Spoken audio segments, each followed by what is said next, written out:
عرض تاريخي لهيثم حسن والمصطفى شوبير، وحسام حسن يرفض الصلح مع الهجاص، والنادي الاهلي مع برشلونة لاول مرة في التاريخ على الكامب نو في كاس خوان جامبر. ده الموضوع تاريخي، الموضوع في منتهى الخطورة. خلي في بالك قبل ما احكي لك على اللي في بالك واقول لك اللي مش هيجي في خيالك، محتاج منك لايك وسبسكرايب، اشتراك في القناة وكومنت وتصلي على النبي وتقول رأيك في الكلام بعد ما اخلص الكلام.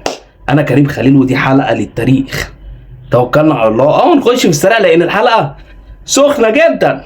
صلي على النبي. احنا بنتكلم دلوقتي في ان في مصطفى شوبير، وفي عرض تاريخي، وفي دوري اسباني، وفي ان هيلاعب بقى برشلونة وريال مدريد. في عرض من الاخر كده يا جماعة من ريال سويسيداد لمصطفى شوبير، اللي الاهلي مبدئيا كده فتح كلام هيتكلم في 10 مليون. ده لو الاهلي اصلا باعه، فاهم؟ بس من وجهة نظري ومن وجهة نظر ناس كتير، حارس عظيم، حارس اسطوري، حارس تاريخي، بس احنا لازم نزود المحترفين بره عشان نبقى زي بقية المنتخبات. لازم نكتسب الخبرة، لازم ندي جرأة، لازم نودي عشان نعدي ونأدي، وفي كاس العالم نكسب ونأدي، فاهم؟ ونودي. فعشان تعمل كل ده لازم تزود المحترفين. انا من وجهة نظري حرام الاعب مصطفى شوبير في الدوري المصري بامانه. يعني انا ضايع وقتي كله مع قدام انبي وبتروجيت ومش عارف مين، ولا اروح العب بقى مع ريال مدريد وبرشلونه واتنقل اكتر واروح لنادي احسن، فاهم؟ يا امكانياته بتقول كده. صد ضربه جزاء من ميسي وعامل ماتش تاريخي، وصد ضربتين جزاء في البطوله، ما شاء الله. فليه يعني اكبته؟ ليه اخليه قاعد في ادغال افريقيا؟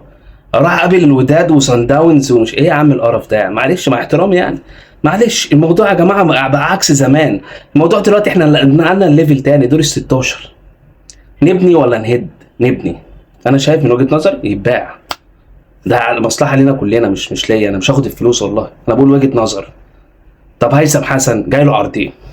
العرض الاولاني من سيلتيك الاسكتلندي، والعرض بيقولوا هو سعره قيمته السوقيه 3 مليون، ولكن في شرط جزائي ب 12 مليون.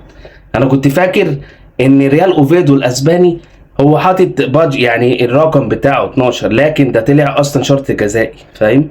فهم بيتكلموا دلوقتي في الشرط الجزائي، هم مش عايزين، فاهم؟ عايز تخلص تعالى. وعرض تاني من ليفربول الانجليزي، ده لسه ما تقدمش، ولكن في كلام من صحف انجليزيه، صحيفه البيلد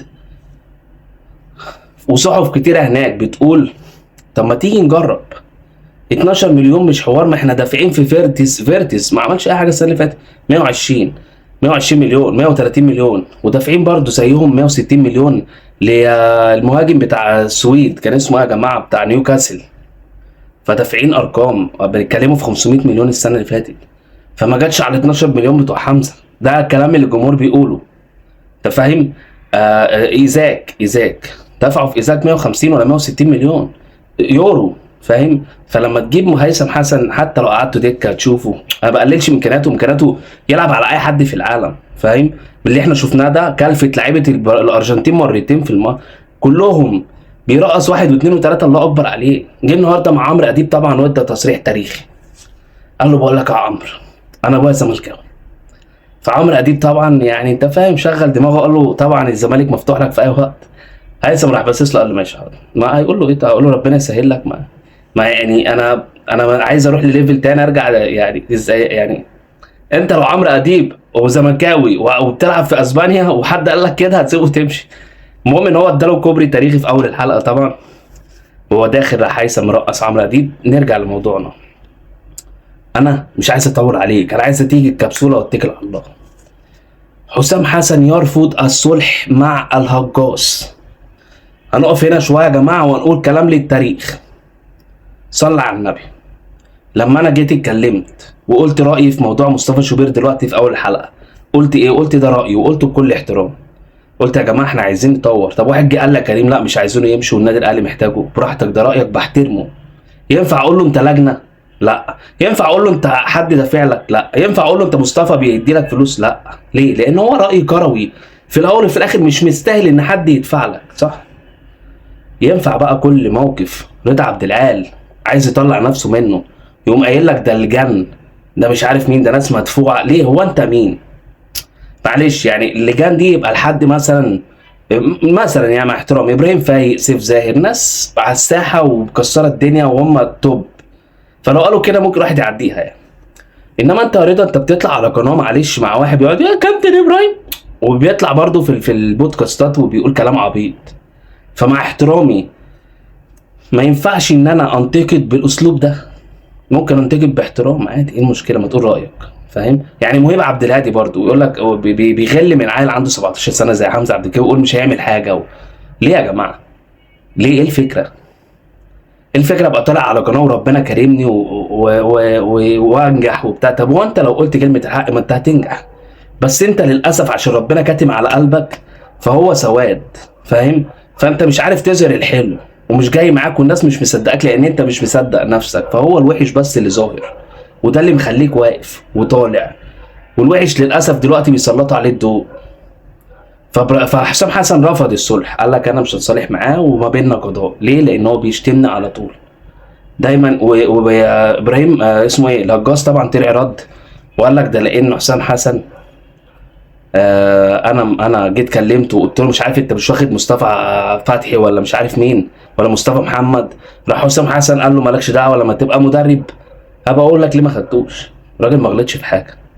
انت فعلا مش مدرب، عايز تحشر نفسك ليه في حته التدريب؟ هنتكلم انت عملت ايه في طنطا يا عم؟ ده طنطا راحت باعت مشبك بسببك، انت فاهم؟ بتوع طنطا كلهم سابوا الكوره راحوا يبيعوا مشبك، ده انت خنقتهم من الكوره يا عم وقعدت تقول يا لهوي وتولول في الملعب.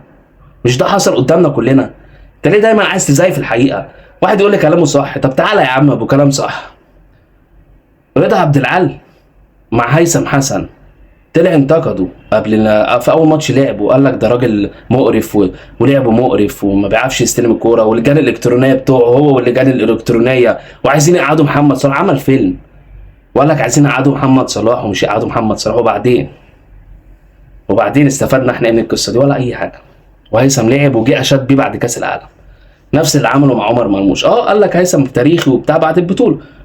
بعد الماتش طبعا اللي لعبوا قدام الارجنتين عمر مرموش في ظل ما كان بينتقده. بص بقى الفكره عشان تعرف مين اللجنه الحقيقيه ومين اللي محترم. فعمر مرموش في عز ما هو كان متالق ومسجل حوالي بتاع 45 هدف في الدوري الالماني، ومن الهدافين سيبك من سجل كام، من اول 3 هو كان بينافس صلاح ساعتها اقسم بالله على الهدافين في العالم في اوروبا. طلع انتقده وقال لك ده فنكوش. طب ازاي؟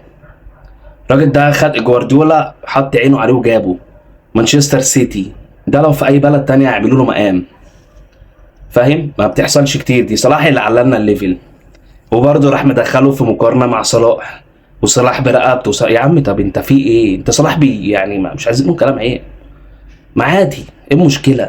ما ينجح يا عم، ولو ما نجحش طب ما في لعيبه كتير في اوروبا وكسرت الدنيا مش شرط. هيثم حسن انت جابه من ريال اوفيدو والله، فهو كان بينتقده وهو ناجح، فانا ازاي اصدقه؟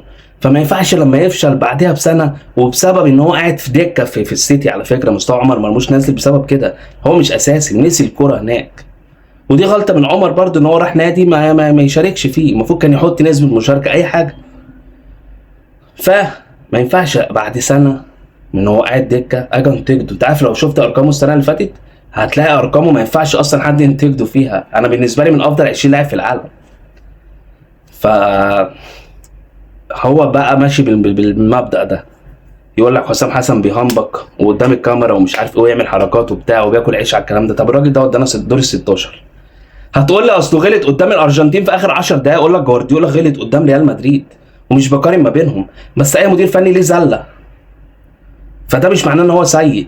جوارديولا قدام ريال مدريد في مباراه فما حاجه طلع دي بروين ورياض محرز وريال مدريد مسكهم في اخر 5 دقايق بقى مش 10 دقايق وراح ملسوحهم ريمونتادا وراح واخد المكسب وماشي.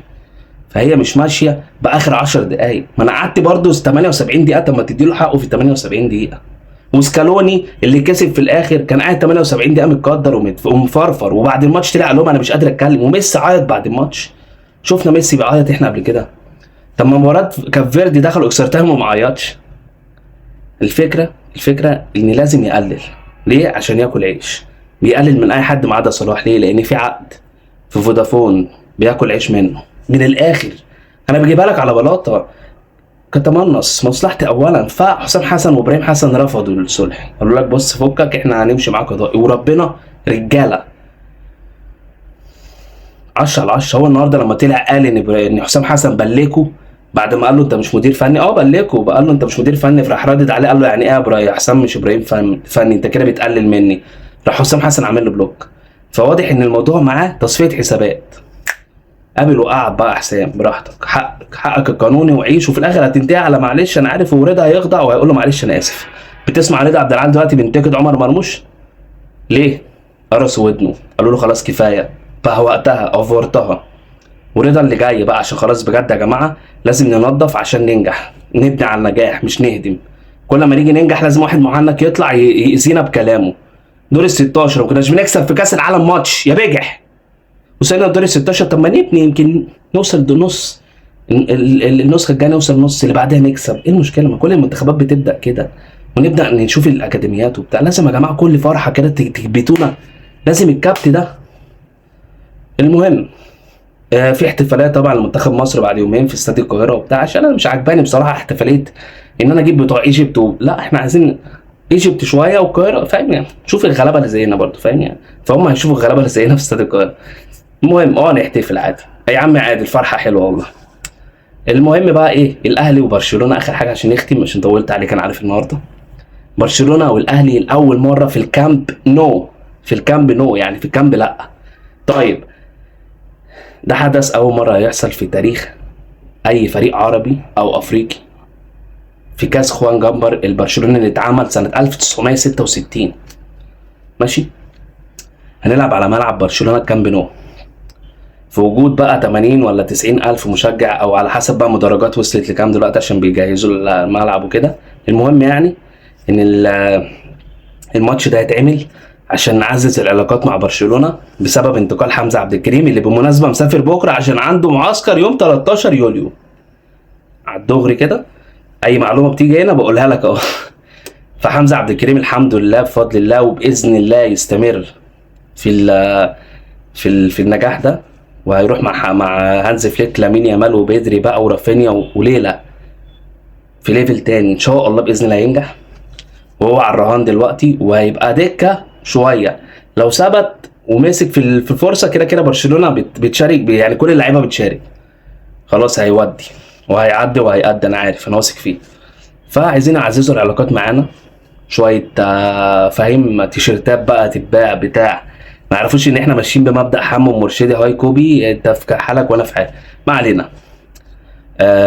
بس ده ماتش الاهلي وبرشلونه على ملعب الكامب نو اول مره في التاريخ. ماتش هيبقى تاريخي. قابلناهم قبل كده ماتشين، ماتش 2007 بتاع رونالدينيو اللي فشخونا فيه 4 تقريبا او كان 3 تقريبا 4-1، والماتش التاني لا الماتش التاني ولا 4-1 كان سنه 2008 2009 حاجه زي كده. 2009 لان الاولاني 2007 وفشخونا في 4-1 بهدف هاني العجيزي الاسطوري لما كانوا لابسين برتقاني. ابو تريكه صورته كانت مع ميسي كانت جامده. المهم يعني بس الاهلي وبرشلونه، حسام رافض الصلح، عرض هيثم حسن لسيلتيك او ليفربول هنشوف هيخلص على ايه، وعرض لمصطفى شوبير على فكره معاه عرضين كمان بس ما لهمش لازمه يعني، سوسيداد الاعلى. بس خلص الكلام، بحبك، سلام.